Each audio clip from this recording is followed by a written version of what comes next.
Facial razors വെച്ച് നമ്മൾ മുഖത്തെ ഹെയർസ് എങ്ങനെയാണ് കളയുന്നതെന്നുള്ളതാണ്. അപ്പം നമ്മുടെ സ്കിന്നൊക്കെ കുറച്ച് ലൂസായിരിക്കും. അപ്പം നമ്മൾ വളരെ ചെറുപ്പക്കാർ ചെയ്യുന്നതിനേക്കാളും സൂക്ഷിച്ചിട്ട് വേണം ചെയ്യാനായിട്ട്. രണ്ടാമത്തെ കാര്യം, നമ്മൾ നന്നായിട്ട് കഴുകി ഒരു സ്ക്രബ് എല്ലാം ഇട്ട് ഡെഡ് സ്കിൻ സെൽസ് എല്ലാം കളഞ്ഞതിന് ശേഷം നമ്മൾ ഒന്ന് വൈപ്പ് ചെയ്യുക. അതിനുശേഷം ഒരു അലോവേറ ജെല്ല്, നല്ല അലോവേറ ജെല്ലെടുത്ത് നന്നായിട്ട് പുരട്ടുക. ആദ്യം ഒരു സൈഡ് പുരട്ടിയിട്ട് എടുത്തതിന് ശേഷം പിന്നെ അപ്പുറ സൈഡ് എടുക്കുക. വളരെ സൂക്ഷിച്ച് ചെറിയ ചെറിയ സ്ട്രോക്സ് ആയിട്ട് വേണം കൊടുക്കാൻ. ഒത്തിരി വലുതായിട്ട് ഇവിടെ നിന്ന് ഇങ്ങനെ അങ്ങനെ നീണ്ട സ്ട്രോക്സ് കൊടുക്കാതിരിക്കുക. കാരണം പ്രായമാകുമ്പോൾ നമുക്ക് പോയി വാക്സ് ചെയ്യാനും നമ്മൾക്ക് ത്രെഡ് ചെയ്യാനും ഒക്കെ ഭയങ്കര പെയിൻഫുള്ളാണ്. കാരണം നമ്മുടെ സ്കിന്ന് ഒരുപാട് ലൂസായിരിക്കുന്നത്, ടൈറ്റ് അല്ല. അത് കാരണം നമ്മുടെ സ്കിന്ന് ഒരുപാട് വലിയുകയും ചെയ്യും അങ്ങനെ ചെയ്യുമ്പോൾ. അപ്പം ഇങ്ങനെയുള്ള മാർഗ്ഗങ്ങളായിരിക്കും എപ്പോഴും നല്ലത്. ഇപ്പം ഞാൻ രാവിലെ മുഖമെല്ലാം കഴുകി, സ്ക്രബ് ചെയ്തിട്ടില്ല, എന്നാലും മുഖമെല്ലാം കഴുകിയതാണ്. ഇതാണ് എൻ്റെ കയ്യിലിരിക്കുന്ന ഫേഷ്യൽ റേസർ. ഇത് ആമസോണിൽ നിന്ന് തന്നെ വാങ്ങിയതാണ്. അപ്പോൾ ഇതേപോലത്തെ ഒരെണ്ണം ഒരു പാക്കറ്റിലായിട്ടാണ് വരുന്നത്. അപ്പോൾ പാക്കറ്റിൽ ഇതേപോലത്തെ 3-4 കാണും. അത് നമ്മൾ സൂക്ഷിച്ച് വെച്ചാൽ കുറച്ച് നാളത്തേക്ക് നമുക്ക് മതി. അലോവേറ ജെല്ല് നന്നായിട്ട് പുരട്ടണം കേട്ടോ, നിറച്ച് നല്ല രീതിയിൽ പുരട്ടണം, കുറച്ചല്ല. അത് നമുക്ക് നീറ്റലോ ഒന്നും കാണത്തുമില്ല. നല്ല രീതിയിൽ പുരട്ടി ഓരോ ഭാഗമായിട്ട് പുരട്ടുക. കാരണം മൊത്തത്തിൽ പുരട്ടിയാൽ നമ്മൾ ഒരു വശം എടുക്കുമ്പോഴത്തേക്ക് അപ്പുറത്തെ വശം അങ്ങ് ഡ്രൈ ആകും. പതുക്കെ ചെറിയ സ്ട്രോക്സ് കൊടുത്ത് എടുക്കുക.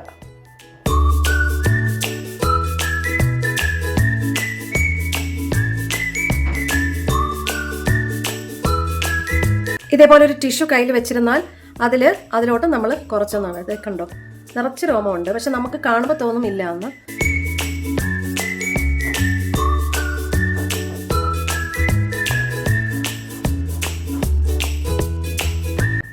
ഈ ഭാഗമൊക്കെ എടുക്കുമ്പോൾ വളരെ സൂക്ഷിക്കണം, ലൂസായിരിക്കും കുറച്ച്. അപ്പം വളരെ സൂക്ഷിച്ച് ചെറിയ സ്ട്രോക്സ് വേണം കൊടുക്കാൻ.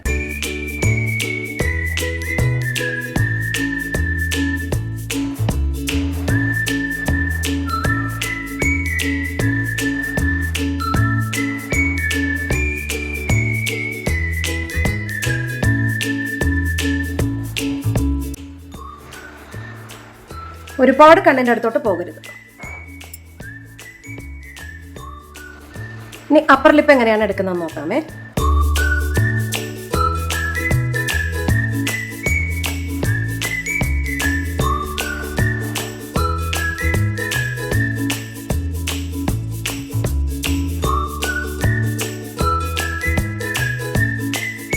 ക്ലീൻ ആയില്ലേ? ഈ വശത്ത് ഉണ്ട്. അപ്പം ഞാൻ മുഴുവൻ എടുത്തിട്ട് കാണിച്ചു തരാം. അപ്പം ഞാൻ മുഴുവനും എടുത്ത് ഈ ഭാഗമൊന്നും എടുത്തില്ല, പക്ഷെ ഇത്രയും ഭാഗം ഞാൻ എടുത്തു. ഈ ചിന്ന ഏരിയയിലും കംപ്ലീറ്റ് ആയിട്ട് എടുത്തിട്ടുണ്ട്. കാരണം ഈ ഭാഗം ഞാൻ അധികം എടുക്കാറില്ല, ഇവിടെ അങ്ങ് അധികം ഇല്ലാത്തതുകൊണ്ട് എടുക്കാറില്ല.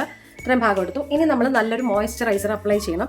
ഇല്ല എന്നുണ്ടെങ്കിൽ അലോവേറ ജെൽ തന്നെ അപ്ലൈ ചെയ്താൽ മതി. അപ്പോൾ ഒരു സൂത്തിങ് എഫക്റ്റ് കിട്ടും. എൻ്റെ കയ്യിലിപ്പോൾ ഞാൻ ഈ പോൺസിൻ്റെ ഒരു മോയ്സ്ചറൈസറാണ് എടുക്കുന്നത്.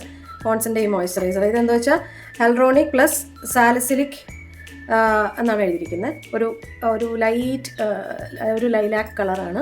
അപ്പോൾ അത് എടുത്തതിന് ശേഷം നമ്മൾ ഫിംഗർ ടിപ്സിൽ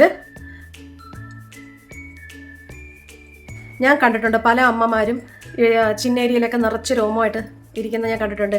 ഇവിടെയൊക്കെ അവർക്ക് ആരും പറഞ്ഞു കൊടുക്കുന്നുമില്ല, എടുത്തു കൊടുക്കുന്നുമില്ല, എന്നാൽ അവർക്കൊട്ടും അറിയത്തുമില്ല. അതുകൊണ്ട് ഞാൻ അറിയാമെന്നുള്ള കാര്യം ഞാൻ പറഞ്ഞു തരുമ്പം ആർക്കെങ്കിലും ഒക്കെ പ്രയോജനം വരുമല്ലോ. പിന്നെ ചിലർക്കുണ്ട് ഇങ്ങനെ ചെറിയ മോൾസ് വന്നിട്ട് അതിലിങ്ങനെ രോമം നിൽക്കുന്ന കാണാം. അതാണെങ്കിൽ ട്വീസേഴ്സ് വെച്ച് പിടിച്ചെടുത്താൽ മതി. അതായത് ട്വീസേഴ്സ് എന്ന് വെച്ചാൽ നമ്മൾ പ്ലക്കർ എന്ന് പറയും. അപ്പോൾ ഇങ്ങനെയാണ് നമ്മൾ ഫേഷ്യൽ ഹെയർസ് റിമൂവ് ചെയ്യുന്നത്.